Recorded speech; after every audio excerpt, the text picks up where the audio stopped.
I'm not sure why it's telling me that the intellectual historian has started a live video. I am the intellectual historian.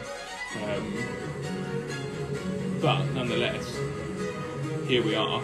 So it should only be a couple of minutes now. I'm not really sure why it ended just now. It sort of forcibly ended my live. So I hope that doesn't happen again, but we shall wait and see.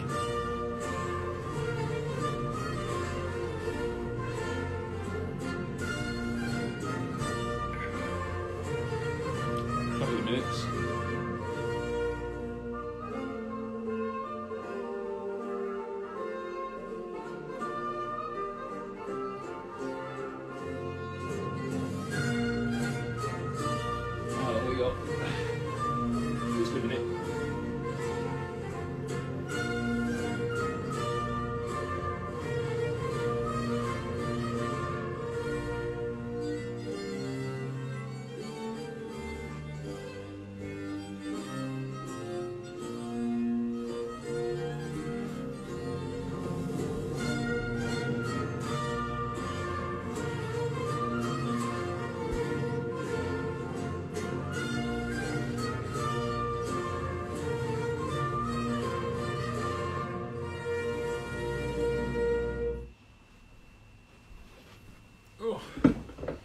Right, so hi there. It's 10 o'clock now, so I'll sort of slowly begin, and then we'll sort of see what happens in terms of the number of people who turn up, and what you want to know. So hi, I'm Sam. I'm the intellectual historian, as you know from the namesake I've got on Instagram. And I studied history and politics at the University of Exeter for my undergraduate, and then for my masters I studied intellectual history up in St Andrews in northeast Fife in Scotland, and that was a Master of Letters in intellectual history. Now I didn't really know about intellectual history at all before. I didn't know that it was a field until I went up to St Andrews, but it was only because a professor of mine at Exeter had recommended the field of intellectual history to me that I applied. I was originally going to apply for philosophy as a master's because I'm very interested in thought and ideas. That's the principle of studying intellectual history. It's studying ideas in context. So I'd originally thought about studying philosophy at master's level, but Martha Vandra, a professor down in Exeter, anyone who joins who was at Penryn will have known of her. She was a fantastic professor, and she recommended to me to study intellectual history. So I went up to St Andrews to study intellectual history, and yes, it's what we're going to go into here. And yeah, so if I give you a sort of lowdown of intellectual history. So intellectual history was sort of founded in the 1960s, so coming out of the Second World War. Now, in the post-war period, obviously after such a terrible, dramatic sequence of events that had led to the war itself and obviously the Holocaust, in the realm of philosophy, there were those philosophers that said that philosophy itself was dead, that philosophy itself had died in the concentration camps of the Second World War. And there were people who wanted to actually plot a route from scholars like Aristotle and Plato all the way through, from the ancients through to the medieval period. So, what we usually see is quite a kind of like knights and kings and that sort of period in history, to the sort of Renaissance scholars, all the way through to the Enlightenment with the ideas of progress and the idea of human control of the elements around us. They wanted to plot all the way through this kind of golden thread that ran all the way to the Second World War and to the totalitarian sort of regimes that had appeared. So in the backdrop of those kind of historians who are trying to say, well, it's the fault of people like Aristotle, Plato. If you keep listening to these talks, by the way, I will go into these ideas in more detail. But all the way from people like Aristotle and Plato, all the way through to Rousseau and other Enlightenment the irony being Rousseau's what's deemed counter-Enlightenment, but all the way through these figures up to the horrors of the Second World War. And in that backdrop, the intellectual historians, who were mainly formed in the 1960s, said, no, this is wrong. Look, it might be nice for us, Guten Abend, Le Monde, it might be nice for us to be able to plot these narratives. It might be nice and simple for us to say things like, oh, well, it's because of Plato, it's because of Aristotle, it's because of Rousseau, it's because of D'Alembert, it's because of all of these scholars that it's led to this tragedy. But no, actually, that was an event that was horrific, but it's not the fault of any of the scholars who came before. It's the fault of us for not really realising the practical realities of the day, for not recognising that there was something so terrible arising in Europe. So the intellectual historian said, no, you can't blame someone like Rousseau for this. You can criticise Rousseau, and we should, for the reasons that we do in scholarship. However, the scholarship around intellectual history emerged from this backdrop, which was one that was sort of, in the wake of the Second World War, and wanted to isolate itself as a scholarship from any sort of political linkage. If you get my gist, it didn't want to say there's a sort of baton of history that's being passed on through history to the next runner who's going to say, right, this is the path of modernisation. Intellectual history says, no, every single type of idea, every single concept happened within a very particular context. So a context that was very specific. You can't make drastic comparisons between different revolutions, say the French Revolution and the Russian Revolution. These all happen within their own specific categories, and the ideas that are circulating are not comparable. They might have parallels. Yes, they might have parallels within their situation, but the concepts in and of themselves are unique to their time. So this is where the philosopher would get very upset with the intellectual historian, because the philosopher looks for these concepts, these perennial truths in history, and says, oh, look, we can see that, say left-wing politics, say there's kind of like a political sort of philosopher might say that there's kind of some shared sort of socialist vision, or a very right-wing kind of libertarian sort of thinker might say, oh look, well, ever since the ancients there's been this argument for the free market. Or the left-wing person might say from Aristotle through to Rousseau, through to Karl Marx, and then through to John Rawls, or whatever sort of liberal to left you want to say, that there's these shared concepts. The intellectual historian says, no, every thinker was adapting to their own time. They don't share anything. They might have picked up ideas, they might have had a sort of Darwinian evolution of ideas, picked up little bits here and there, but there is no baton being passed from philosopher to philosopher to get to the ideas that are in circulation today. So it originates in the 1960s, intellectual history. I'm just going to have a quick sip, if no one minds, just one moment. So intellectual history originates in the 1960s with the Cambridge School, who revolutionised this sort of contextual approach of which I've just been describing. The Cambridge School, you would probably guess, was from Cambridge University itself. It was made up of the most prominent figure, Quentin Skinner. You may or may not have heard of him. He's now at QMUL, but he was based at Cambridge at the time. John Pocock, Peter Laslett, all of these individuals led the movement, and they were sort of challenging the historical analysis methods that I've just sort of tried to describe in the lead up to the Second World War.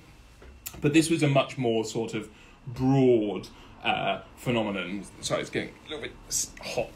It was a much more broad phenomenon than just the example I gave in lead up to the Second World War. So there's this thing that is referred to as Whig history. Now, Whig history, I don't want to go into kind of too sort of minute detail with these things, but and please, if you think it's really dire and dull, then just let me know. But Whig history is the notion that everything's always improving. So it's a bit like sort of standing on a pedestal and saying, we live at the best time in history, you know, and that's very endearing. And in many ways, it's a great way to look at history, is to say, you know, medicine's improved, irrigation, we can feed ourselves, we can give ourselves really good kind of health. But Whig history always takes it has this tendency to go, we're living at the best moment. It can't see ahead of that. It sort of knows that it's on a path of progress, so inevitably things will get even better. But compared to anything that's gone before, Whig history goes, right, we're at the best moment in history. So this was a sort of paradigm, again, into which the intellectual historian said, no, you're basically saying that there's one trajectory of history, that everything's always on this straight and narrow path of progress, everything's getting better all the time. It's not. We know things don't. We know that certain moments in history cause famine, even though there hadn't been before, whether that's in the Soviet Union more recently, or whether it's a certain policy enacted by the British government to, you know, have an impact in Ireland, or,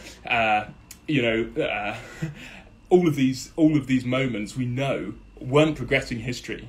They were regressing history. So intellectual history wanted to challenge that and say, actually, there wasn't just one path, there wasn't just one linear trajectory.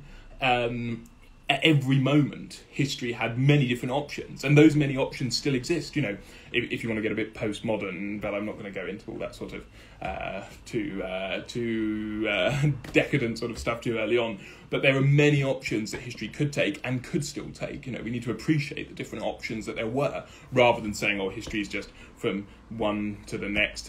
This idea of passing the baton on again, it's really against that. It's that actually every moment was unique. Every moment was something specific. And in the history of ideas, more specifically, there are no comparable ideas. Ideas are only relevant, ever, to the context in which they originate. So yeah, so that's the start of Cambridge School. And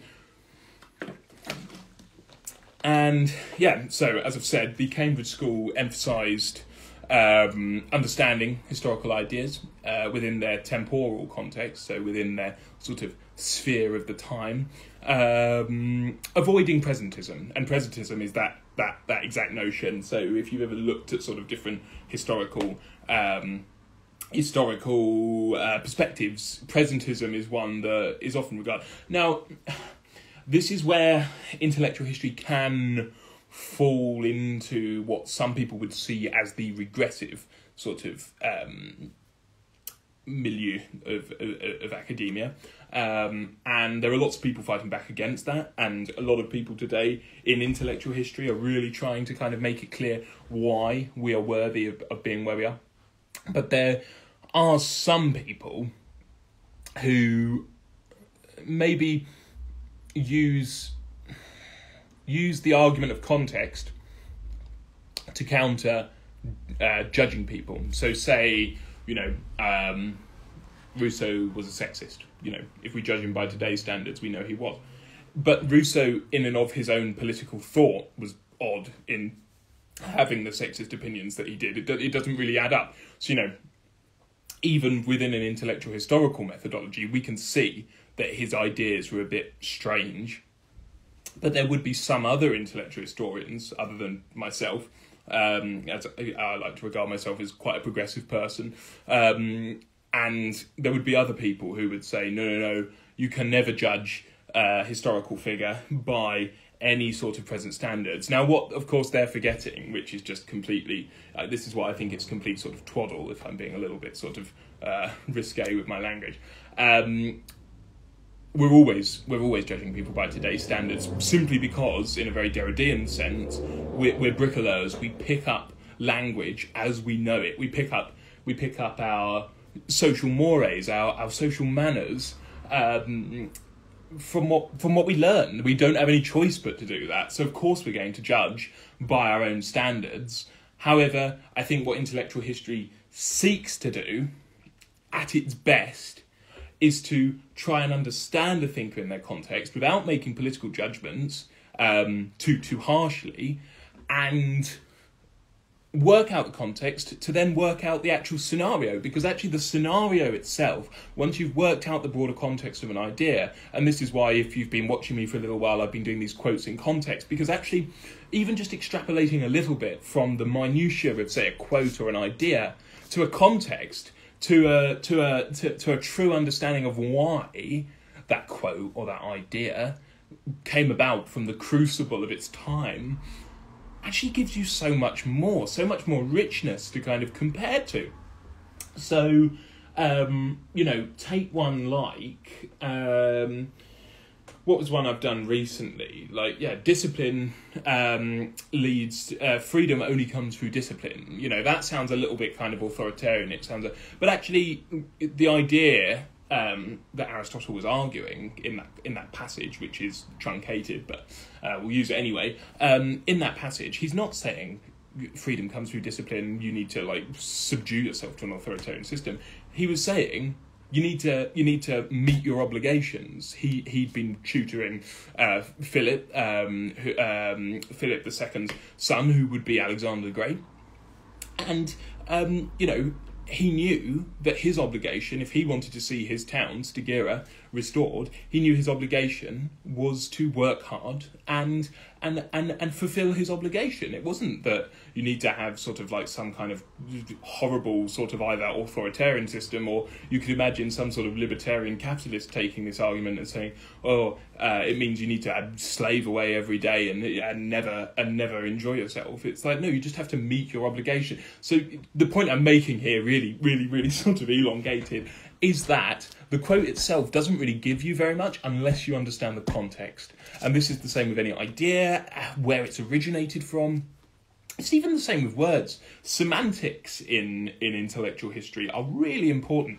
So my PhD is on the notion of religious toleration, and toleration as a word, just to put it simply, is both seen as a negative thing and a positive thing in exactly the same decade by almost the same people. So toleration, it comes from the word tolere in Latin, which means to basically accept grudgingly, to go, oh, right, well, fine, something's here. But toleration goes from that to being something that people plead for, they beg for it, so toleration becomes the kind of word of the persecuted. It's please tolerate us. But then it becomes a very positive thing. It becomes tolerance and toleration, and it becomes it's great to be a tolerant individual. And these words change, their semantic baggage changes extremely quickly in the big scheme of things. It might be decades, but in the big scheme of history, words are changing all the time. So again, it shows how difficult it really is for someone to swoop in, say a modern politician, and take a quote from the past and go, oh, well, this is what they meant in today's language. How do you know? The words mean everything different, the context is completely different, and actually, if you actually get down to the writer, the author of the quote's intention, how will you ever know that?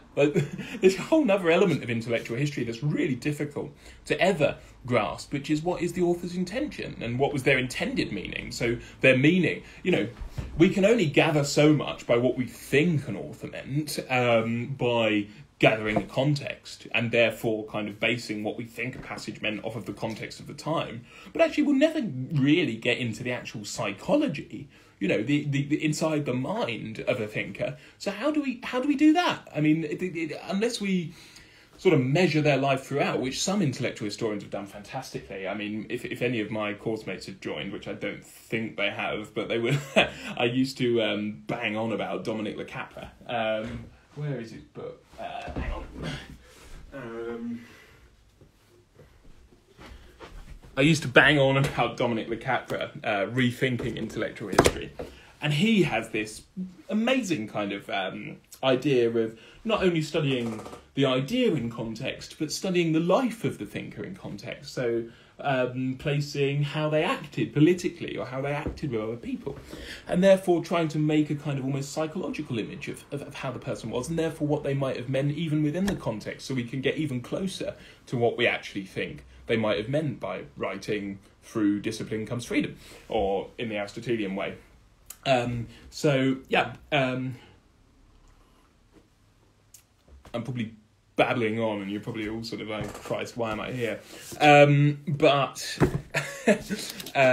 if we move forward, central to the approach of intellectual historians is the rejection of anachronistic interpretations of a sort of exploration of thinkers' ideas within the intellectual milieu of our time. So anachronism. This is a word that some of you might have come across before. There's actually a really sort of fancy word for anachronism in intellectual history, which is called prolepsis, which I really like. I love putting that in my work, and it'll come up with a little red dotty line on Microsoft Word, like proleptically attributed or whatever, and Microsoft Word won't be happy with me. But it basically means that a lot of the words that we attribute to people. So let's take, you've probably heard of John Locke, or maybe that's not something that everyone will have heard of, but I'm going to use John Locke for a moment anyway. So take John Locke. We say that he is the godfather of liberalism. So he's the god because he came up with ideas around human rights and innate things that make us human beings that therefore need to be protected by the state. Now, prolepsis is it's this idea that we've written back into history that Locke was a liberal. Now, Locke never used the word to self-describe himself as a liberal. No one at his time said, even after he died, in his recent history, no one said, "Oh, there goes the great liberal." It's only since around the sort of 19th century that liberalism was attributed to this canon of scholars from Locke onwards. Now, of course, it's useful for us to put them into categories. We always need categorization. The postmoderns would disagree, but ultimately, if we actually want to get anywhere, we have to have categorization.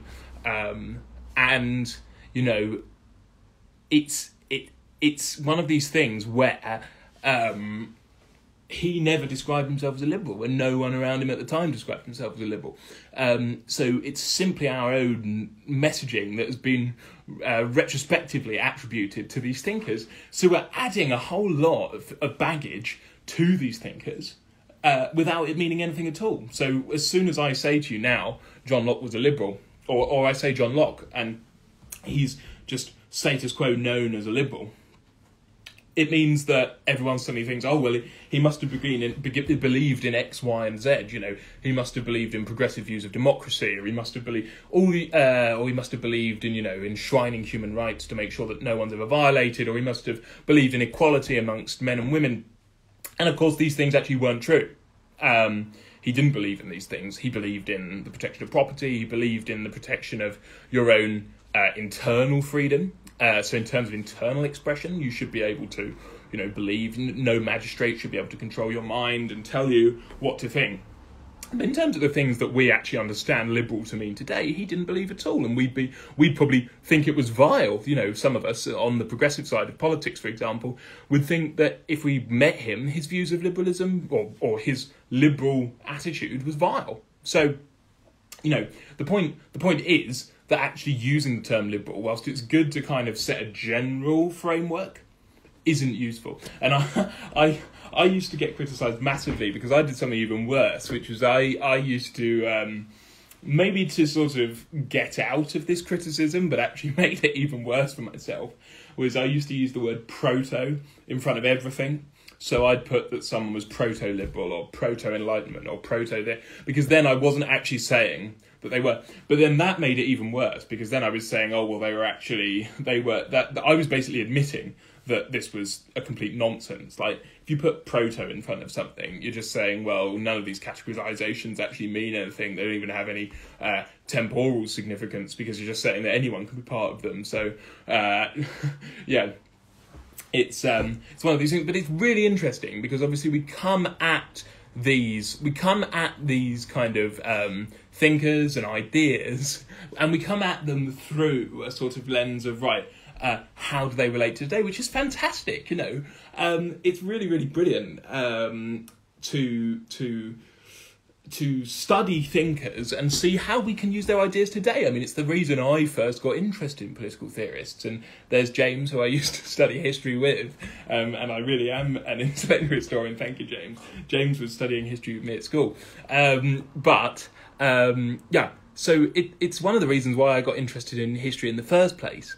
But on the flip side, when it comes to actually modern politics, it can be really dangerous, because you can have people from as far to the right as Trump, and as far to the left as some sort of kind of really fringe, odd sort of conspiratorial leftist, like the kind of like Piers Corbyn kind of types, on both sides of the political divide, arguing that someone like Locke defends the true freedoms of either America or the US, whether it's Locke passed down through the American Constitution, or whether it's Locke passed down through kind of British inalienable rights and this sort of thing. And it's really dangerous, because of course Locke didn't have any idea about those contexts, and it's just a complete nonsense to try and say, well, the liberal believed in this.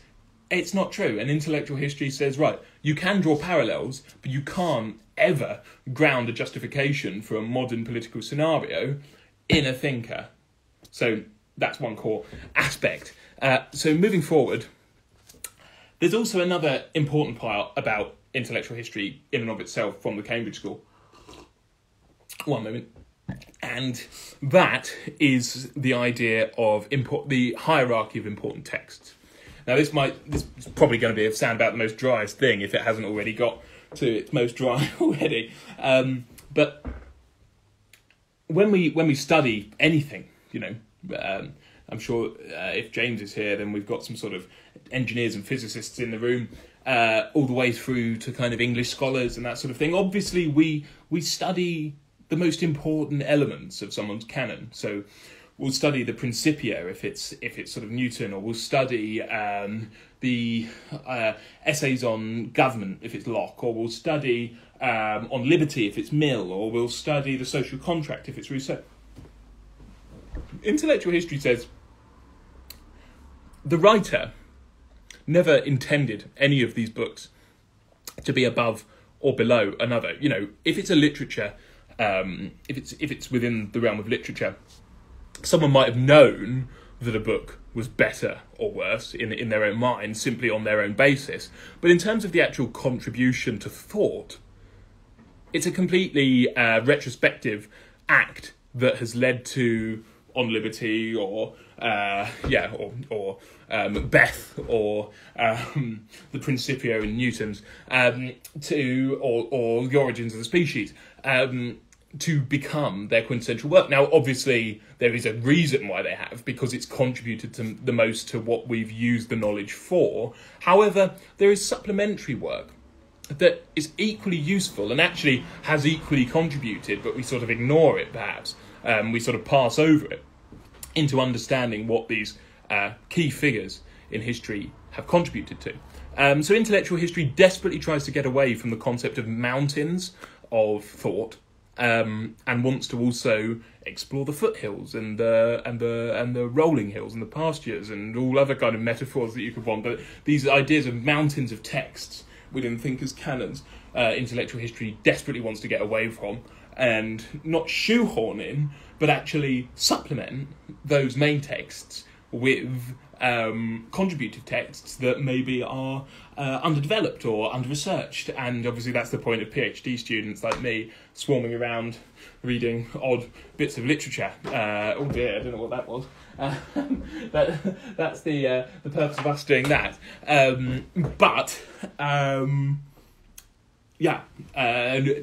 even for someone who simply is interested in a scholar, I'm sure you have examples of books where you've read something else by the author and thought, oh, well, I can see how that developed into what he thought, or I can see how perhaps his thought evolved throughout his life. And this comes back to Dominic Le Capra in Rethinking Intellectual History, because a thinker is never solid in their view.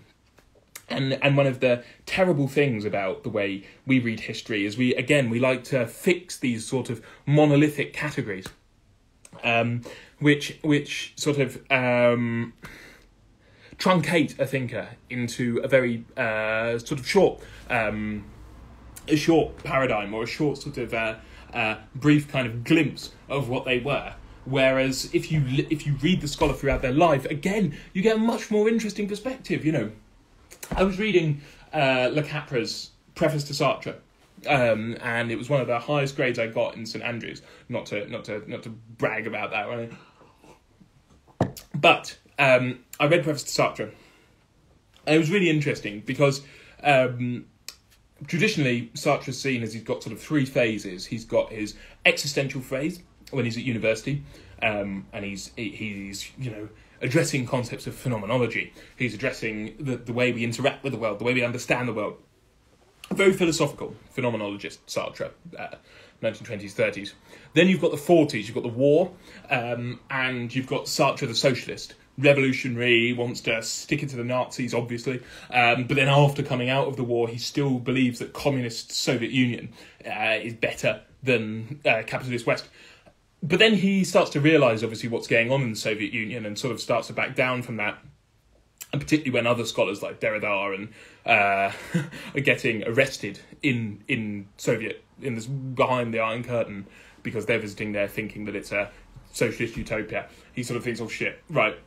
So he becomes sort of basically an anarchist. He in his later days, he still has an editor who sort of is socialist and is taking his works, and people get really annoyed because this editor, friend of his, is basically taking Sartre's works and publishing them and editing them to make them sound more left-wing than what Sartre wants, which is a more sort of anarchist, kind of like, oh, well, nothing works, so just rebel against the system sort of attitude. But traditionally, those three elements are either seen in isolation, young Sartre, middle Sartre, later Sartre, or they're seen as conflicting. So you say, Sartre's inconsistent, it's wrong. When has anyone ever, and this is the question for historians, which in the Cambridge School in Intellectual History address, when is anyone in their life, even regardless of being a historian, being consistent? When have you ever come from school come from junior school even, and had your views of the world into high school, and then into university, or into a job, and then into later life, and then into old age? When has anyone ever gone, right, my view is the same throughout that whole period? But for some reason, in the history books, the way we learn about scholars, we either judge them as one whole character and don't judge them as kind of like, you know, a nuanced individual. We judge them as one view, particularly in political thought. We go, as I said, like a liberal, conservative, a socialist, a anarchist, and that's that. Or we say, oh, they're incoherent, and therefore they really didn't know what they were talking about. Actually, inconsistency is fundamental to human nature. It's fundamental to the way we think. It's fundamental to the way we grasp the world, because we're developing as people. We're going out and experiencing things. So no wonder political theorists change their view throughout their lives, and no wonder political thought is a more complex thing than just ascribing one narrative to the whole of a thinker's life.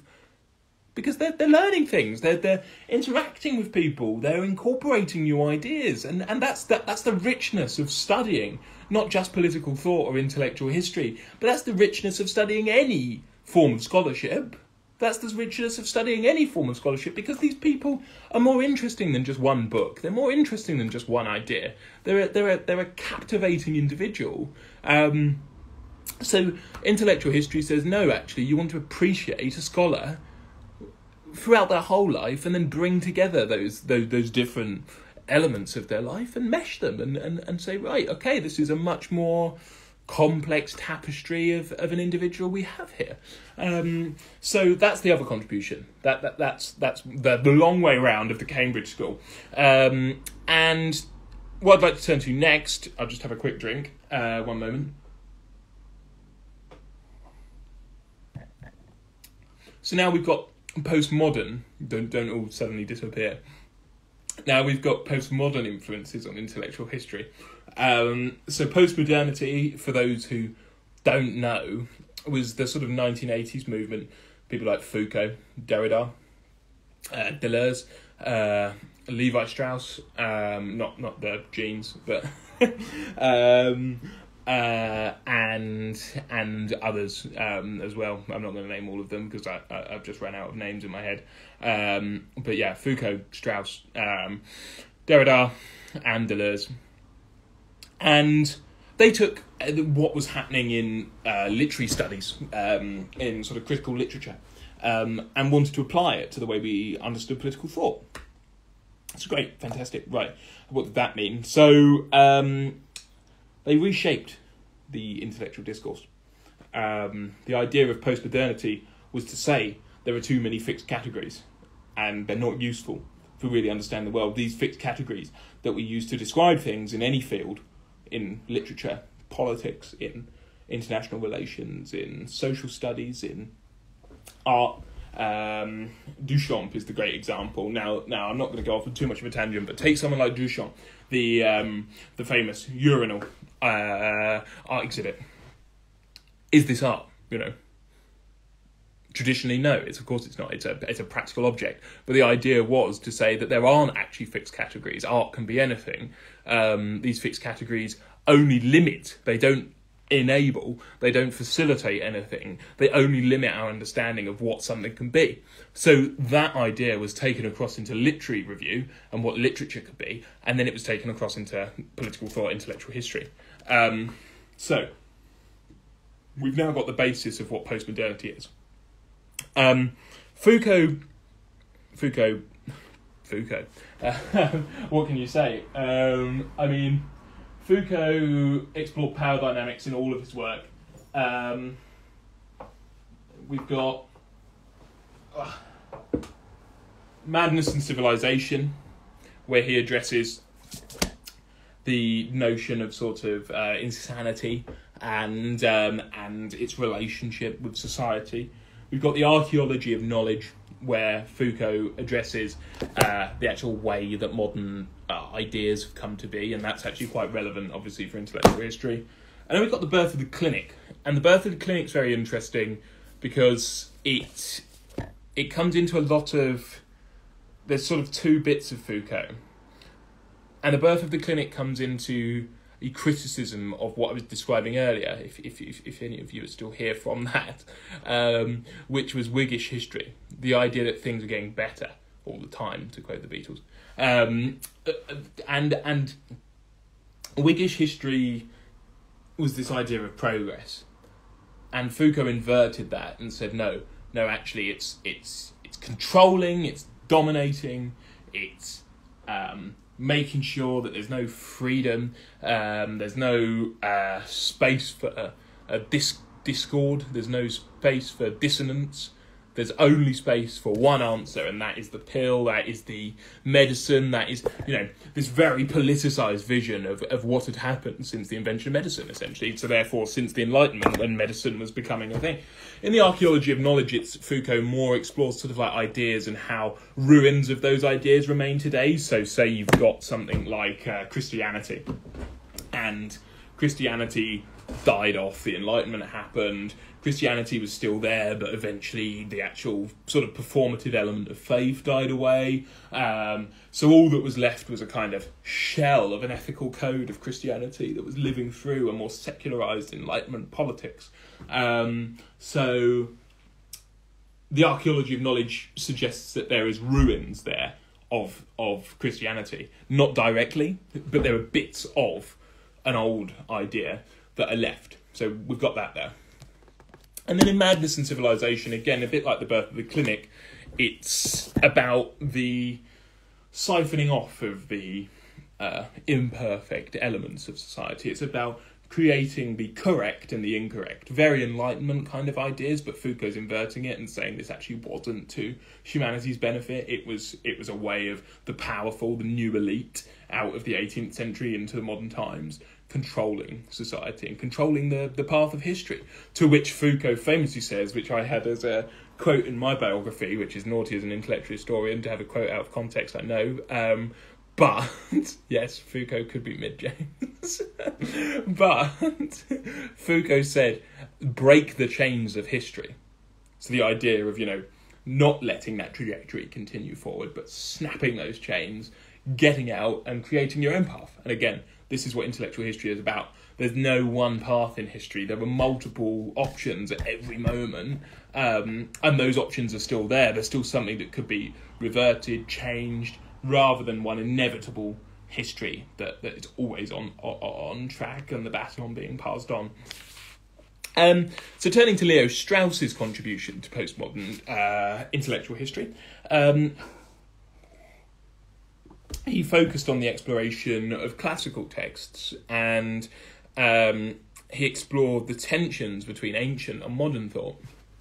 And there's a famous phrase which is the battle of the ancients and moderns. The battle of the ancients and moderns. So the battle between whether ancient philosophy, ancient thought was superior to what 18th century scholars were coming up with. They're obviously the crucible of the Enlightenment was bringing about a new way of thinking about the world, that although the ancients were obviously masterful, they hadn't had the technology or the equipment to kind of discover things that the Enlightenment was. So Strauss kind of explores the tension there. Derrida, absolutely adore Derrida myself, and again, my friends from even undergraduate would remember my irritating comments about Derrida of grammatology. But in Derrida's of grammatology, he explores the idea of deconstruction. So the idea that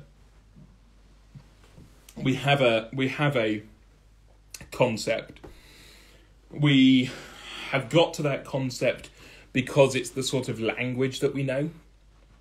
And we are what he calls bricoleurs. So we pick up language, we pick up concepts to create the world around us from the generation past, the ones who taught us. So not just simply like your mum and dad's generation, but like everything that our civilization has left us. So whether that's capitalism, communism, whether that's a sort of free democracy, a more authoritarian country, but all of these things contribute to what he says making us bricoleurs, so we can only understand the world we live in through what we pick up from our civilization.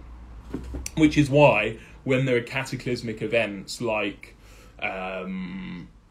say, well, anything from 9/11 to the fall of the Berlin Wall, often there are very irrational responses to things when there is a massive change, because we don't understand, we haven't got that experience. It suddenly shatters our kind of frame of reality. So with the fall of the Berlin Wall, the Soviet Union had been fed the truth over and over again that this was the way to live, and it was the only way to live, and everything else was heretical. And then you're told, none of that's true anymore. This is now the new way to live. Shatters your frame of reality. 9/11 shatters the frame of reality, which is why there's such a kind of like sudden groundswell towards the invasion of Iraq and that sort of thing. Derrida taught that we rely on what we've come up with before, and if we want to be more secure for the future, we need to appreciate that all of the concepts we have are things that we've picked up along the way to understand the world around us. And actually what we need to do is deconstruct that to break it down ourselves, so that big events like that don't completely shatter our frame of reality, that we know that actually a lot of these things are subjective, that the objective that we see, the reality that we see, is made up by a subjective that we've picked up over decades, centuries. Which I think is fascinating. I think is really, really interesting. I absolutely adore Derrida. So Dominic Le Capra, the intellectual historian I mentioned earlier, he's a postmodern intellectual historian.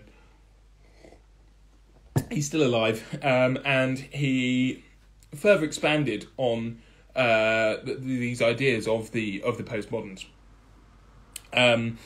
He highlighted the importance of considering the impact of ideas beyond their historical context. So not just understanding ideas in and of itself in this kind of antiquarian way that we've been discussing with the Cambridge School, not just understanding ideas for the context itself, but actually what purpose it might serve in the future, which I think is fair enough. And again, this is maybe one of the reasons why I was endeared towards him, because I've gone on at length about why the Cambridge School were important for us not to judge thinkers simply in and of themselves against sort of a presentist perspective. But we want to be able to use political thought, don't we? I mean, if you're here, I'm sure you're interested somewhat in history and perhaps what it can teach us today. You don't want to simply think that history is rejected to the silo of kind of antiquarian studies, that the only people who should be interested in history are those kind of scuttling around archives. Well, maybe some of you do. I know that there's probably some historians here, so maybe it is just us scuttling around archives. But we do ultimately want history to be able to be able to guide us and give us some lessons for the future, don't we? That's part of my love for studying history. So Le Capra said, what you need to do is not massively extract or expropriate a idea from its context, but look at it, look at the idea within the context of the thinker, the thinker's life, the thinker's psychology, the thinker's canon. What were they contributing to? What issues were they grappling with? And this isn't just political issues, this is personal issues. As I said earlier, Le Capra likes to explore these ideas of sort of the psychology of the thinker.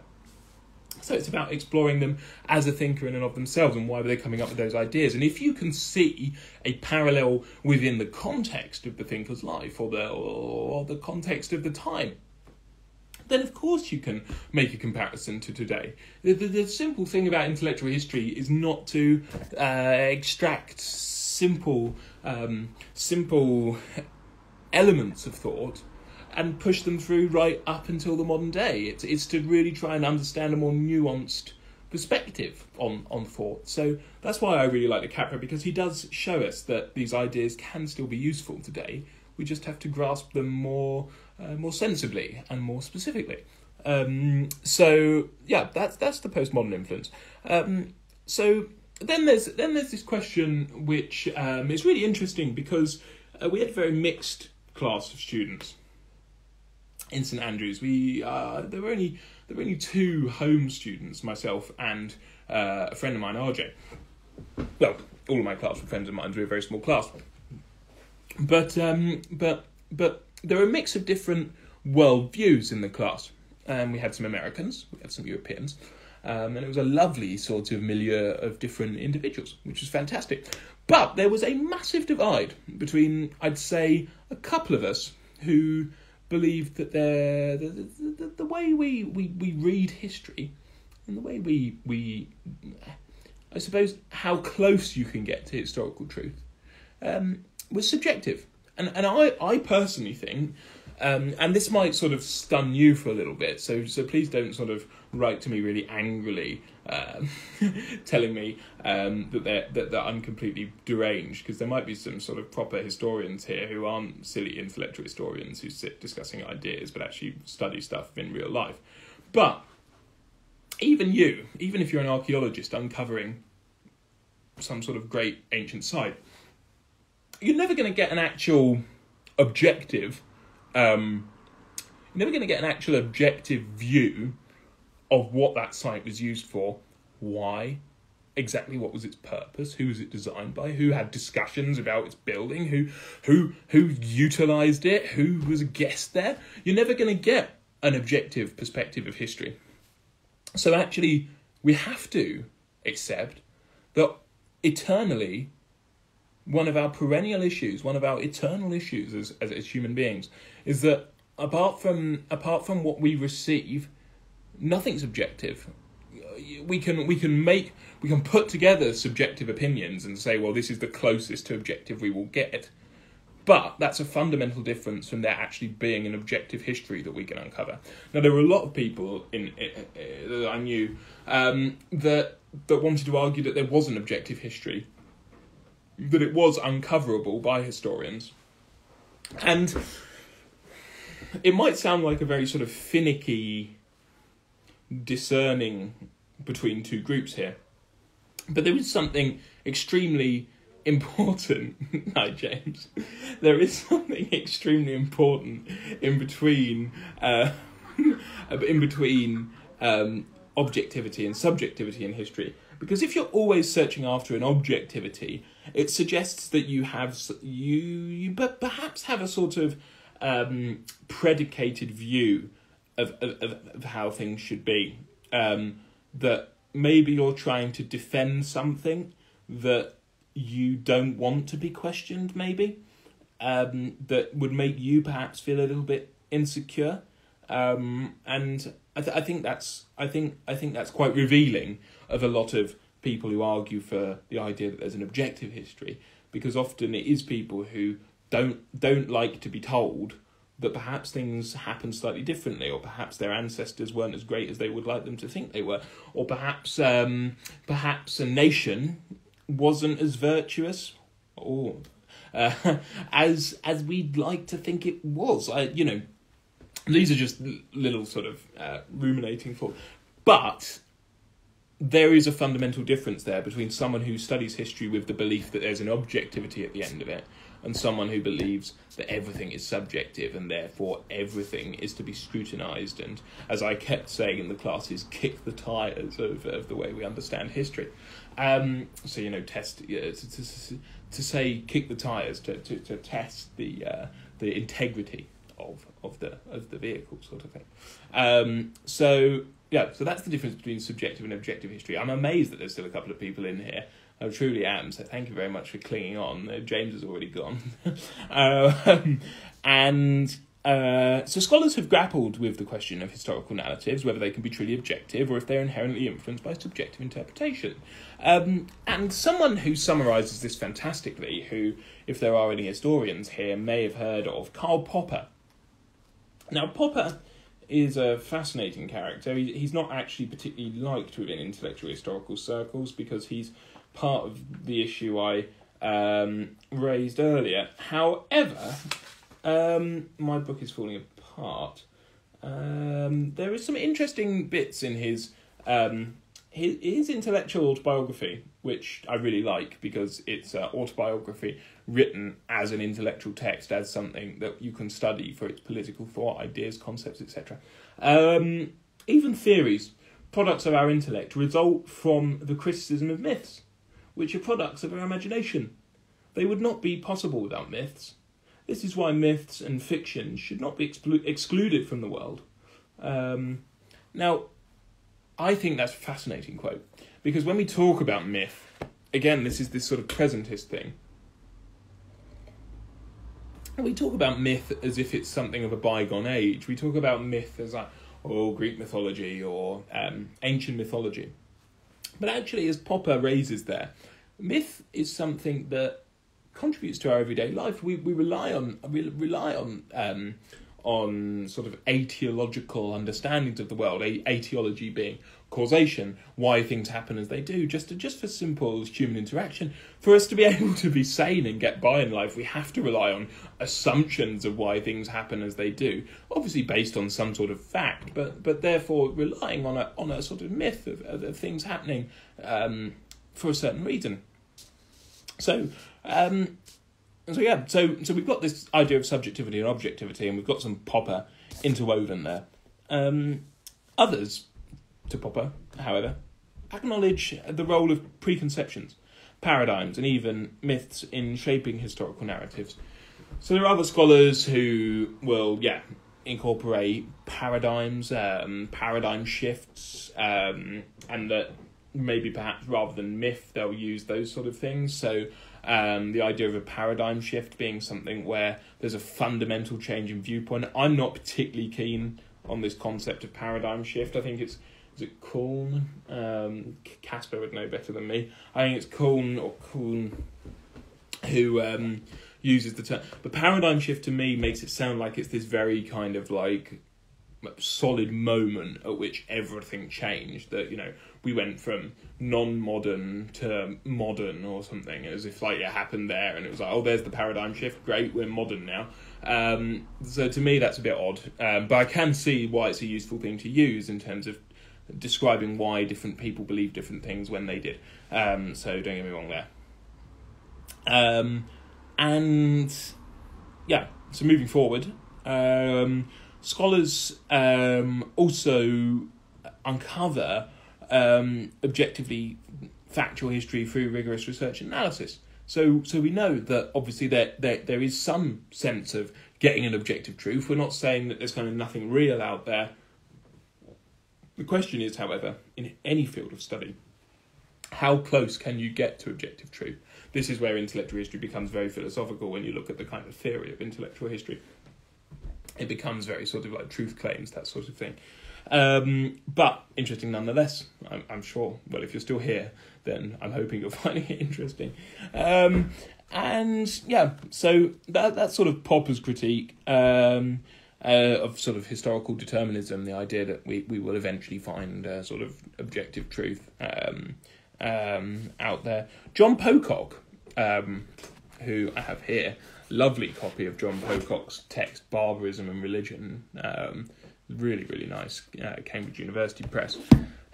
He was influenced by Popper, by this idea of a subjective history relying on myth, but he also critiqued deterministic views of history, emphasising the importance on conceptual readings of text. So whilst Popper had this idea of myths, Pocock wanted to look at concepts. He wanted to look at the way that concepts influence the way we understand history. He wanted to look at the development of concepts and how that influences our reading of history. So I think that's quite important to note. So I think for now, that's sort of the substance of intellectual history. And in terms of other elements, there's a sort of animosity in intellectual history towards Marxism. Marxism's also seen as this kind of trend. Now, I sort of struggle with this because Marxism often gets bandied around by lots of different people as a kind of like term to go, oh, Marxist or lefty or whatever, which is fine, that's fine. But I'm not really sure that many people use it very seriously. But Marxism, a bit like Whiggism and that sort of thing, has a very sort of like very sort of set view of why history happened. Was its power struggles, its labour, its its exploitation, feeling alienated. History moves over, and these kind of very dialectical shifts in history. So different to Whiggish. Whiggish is just that kind of set trajectory. The kind of Marxist is more dialectical between sort of class struggle and that sort of thing. But intellectual history doesn't like it. But the criticism of Marxism, I feel, becomes a bit naff and a bit sort of cliched in scholarly settings, which actually makes it sometimes sound a bit patronising, and that's for someone who's certainly not a Marxist. But I even think that it can come across as a bit condescending. But that's up to anyone to decide. That's not me being sort of laying the law down. But I think that the way that sometimes Marxism is treated by some scholarship is a little bit patronising. But yeah, that's my opinion, and I'm sure there's plenty of Marxists who are patronising. So I'm not saying either side. If you've only just tuned in, then that's going to sound really odd. But anyway, intellectual history thrives on its engagement with other groups, other topics, other discussions, music, art, literary criticism, all manner of different disciplines that should be incorporated. So I don't understand why you'd exclude Marxist studies, Marxist analysis of history from that. It seems a bit odd to me. Even if you don't agree with it, it's still a way of understanding history that has been incorporated, just like Whiggish history, all these different things. So the responsibility of someone like me is to embrace a difficult conversation and critical analysis for growth and enlightenment. So the reason I want to study what I study and what I'm doing for the PhD now is that I want us to be able to understand the concepts that we use much better than we use them today. And if I do that, and if we do that as a society, we can actually have a much more meaningful conversation with the political ideas we use, rather than simply bandying them around, whether we're right-wing or left-wing, and using people from the past to try and justify our ideas. History is a complex tapestry. It's woven from various viewpoints. invites continual questioning and discovery.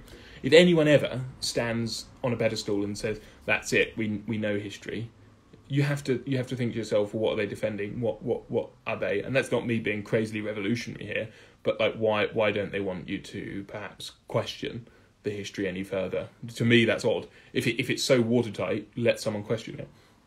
I don't really understand why you would be so defensive if you think there's an objective history, then if you question it, it should reveal exactly what you think. So why are you stopping people from investigating it? Thank you for joining me on this part of my exploration here.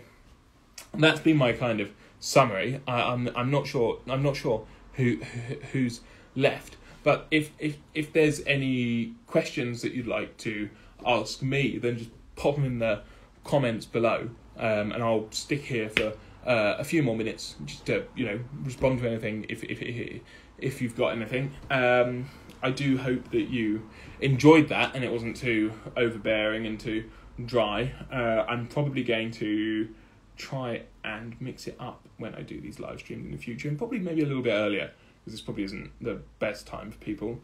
But we did get to around 10 people at once, so it's not too bad. That's bigger than my seminar size that I teach, so that's pretty impressive.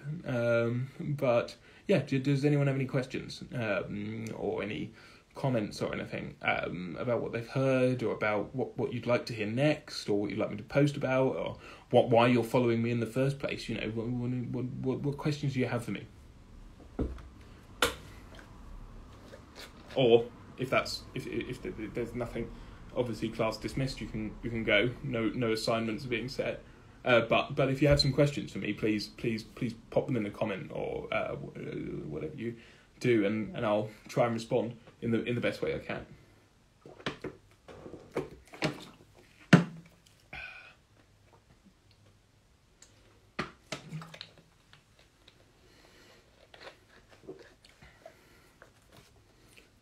And yeah, I hope that was a reasonable summary of what intellectual history is. It's as I say, it's essentially just about contextualizing ideas, trying to make them more useful for today, and trying to make them more not relevant, but more paralleled to the issues we face today, rather than simply expropriating something from its context and trying to utilize it in today's context. So I hope that's clear enough. I don't know if there's any questions coming in, and I don't think, has there been anything else? I don't think there was anything in particular. Has anyone got any questions at all? Anyone? No? Okay, I don't know what this is. Questions from stories.